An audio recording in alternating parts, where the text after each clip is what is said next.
students, Assalamu alaikum wa rahmatullahi wa barakatuh. Today we are going to discuss characteristics of social status.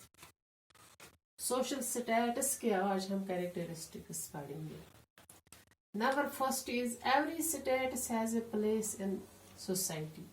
जो भी social status होता है हर एक की society में अपनी अपनी जगह होती है. Every status is known by the related rights, duties, norms and prestige of the group.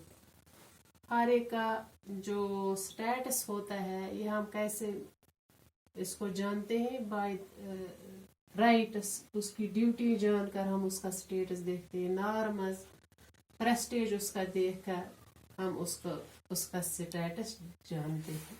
Because person has to do function related to date, क्योंकि एक पर्सन को फंक्शन करने होते हैं according to his status. Like status of high ranked officers and low ranked officers is different in office. जिस तरह हम देखते हैं किसी ऑफिस में जो हाई रैंक्ड ऑफिशियल्स होते हैं और जो लोअर रैंक्ड ऑफिशियल्स होते हैं उनके स्टेटस जो होते हैं वो डिफरेंट होते हैं.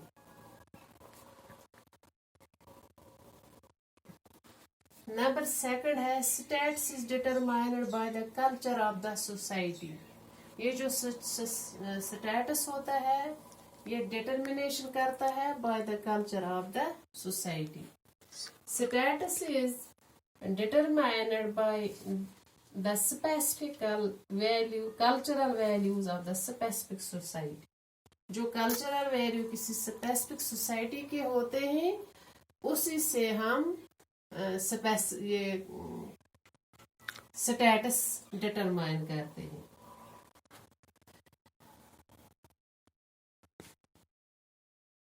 Persons has to do function according to social status. Like an elder member of the house, father get a status and related roles automatically. जिस पर्सन को जो स्टेटस होता है उसको उसी के अकॉर्डिंग फंक्शन करना पड़ता है. जैसा हम देखते हैं जो फैमिली में जो फादर होता है he get status and related roles automatically. उसको जो फादर का स्टेटस मिलता है और जो उसका रोल होता है वो उसको ऑटोमेटिकली मिलता है.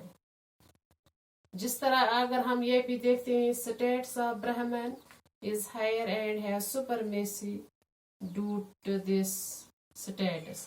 जिस तरह हम देखते हैं ब्राह्मणों का जो स्टेटस होता है वो हायर होता है और उनको सोसाइटी में सुपरमेसी मिलती है. शूद्रास है लोअर स्टेटस इन सोसाइटी, और जो शूद्रास होते हैं उनको सोसाइटी में लोअर स्टेटस में. इट मीन्स दैट स्टेटस जो है it is determined by the culture of society. Now next one is status is always comparable. जो स्टेटस होता है ये हमेशा कंपेरेबल होता है. Status is always comparable because we can come to know about our status by comparing it with the status of another person. जब हम अपना स्टेटस या एक का स्टेटस दूसरे के साथ कंपेयर करेंगे फिर हमें पता चलता है कि किसका क्या स्टेटस है. If there would be no comparison of two status, then how can we come to know that which status is higher or lower? अगर कंपैरिजन नहीं होगा फिर हमें ये पता नहीं चलेगा कि कौन सा स्टेटस हायर है और कौन सा लोअर है. फॉर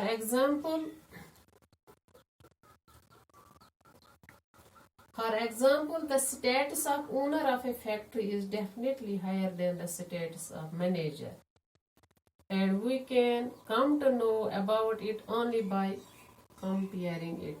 अगर हम किसी फैक्ट्री की बात करेंगे वहाँ जो ओनर होगा फैक्ट्री का उसका स्टेटस डेफिनेटली हाई होगा as compared to manager, as compared to the servants of the company, or we can only come to know about it by comparing it. जब हम इसको कंपेयर करेंगे फिर हमें पता चलेगा कि ओनर का स्टेटस क्या है, मैनेजर का स्टेटस क्या है, लेबर का स्टेटस क्या है. And move towards next one. Every status has psychological base. जो भी स्टेटस है उसका साइकोलॉजिकल बेस होता है. Person always does hard work to get highest status because of which feeling also come in person. हमेशा एक पर्सन की चाहत होती है कि वो हायर स्टेटस अचीव करेगा. For this he works hard.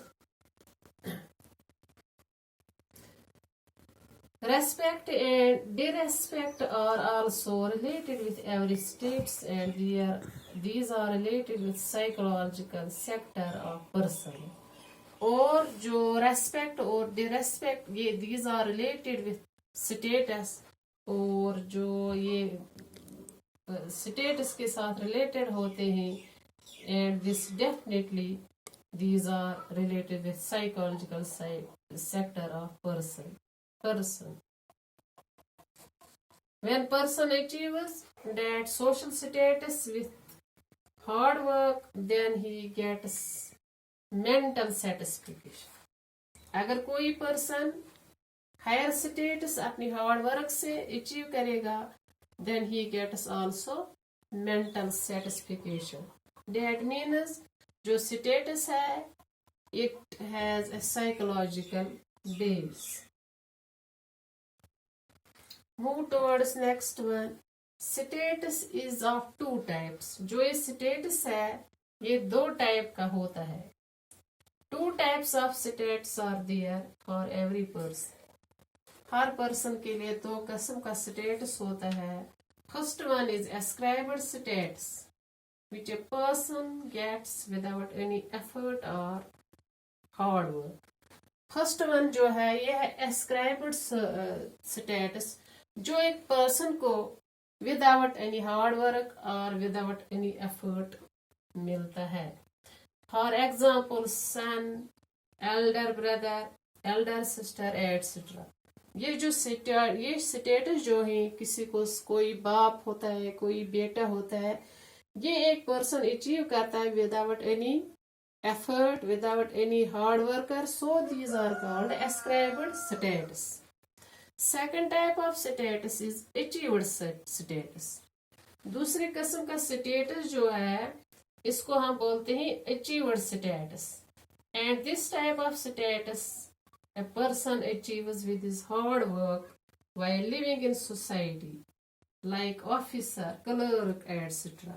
जो ये दूसरे किस्म का अचीव्ड स्टेटस होता है, a person gets it with his hard work.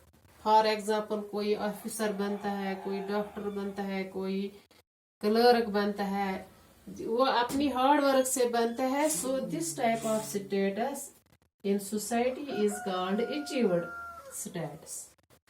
And last one is every status had some rights and duties. At one time person gets many states because of which he gets many rights and duties related with those states. मैंने पहले आपको ही बताया कि एक status एक person को कुछ achieved status होते हैं, कुछ एस्क्राइब्ड स्टेटस उसको मिलते हैं. इसके लिए उसके पास he gets many rights and duties related with those status. All states are not equal in all societies, and that is why their rights and duties are also not equal. जो ascribed status होते हैं वही तो same होंगे, जो achieved होते हैं वो सेम नहीं होते हैं. इसलिए